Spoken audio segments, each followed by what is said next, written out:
احنا دلوقتي في شارع حبس الرحبة اللي موجود في الجمالية، الشارع اللي بيضم عدد كبير من الآثار المملوكية والعثمانية.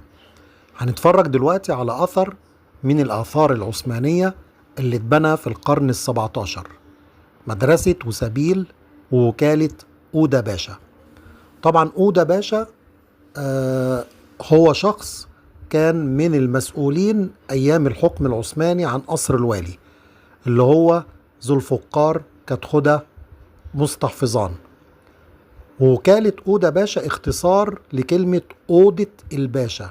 كلمة أوضة في اللغة التركية بمعنى حجرة كبيرة أو سكن، فأوضة الباشا يعني سكن الباشا، فالمصريين اختصروا الكلمة عشان ما ياخدوش وقت وسموها أودا باشا. دي وكالة أودا باشا اللي هو ذو الفقار كتخدة مستحفظان. هنخش مع بعض الوكالة.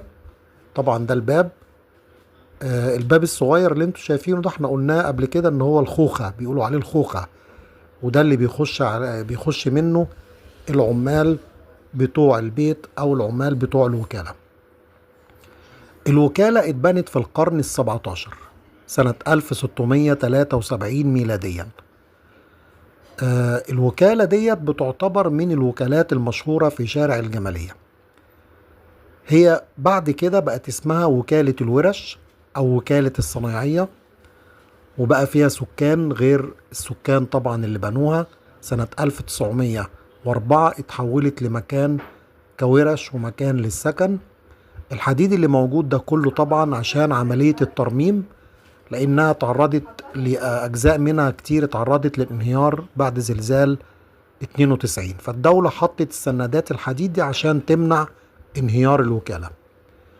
الوكالة طبعا دلوقتي بتترمم، بدأ الترميم طبعا سنة 2004 أو 2006، وما زال الترميم شغال. الوكالة من الوكالات الكبيرة، هي ليها 3 أبواب، في باب على شارع الجمالية، وفي باب على شارع حبس الرحبة، وفي باب ثالث على شارع المبيضة اللي هو بيسموها ضرب المبيضة. الوكالة طبعا فيها ورش كتير قوي زي ما انتوا شايفين. المكان طبعا كان فيه سكان، دلوقتي ما فيهوش سكان وبيترمم.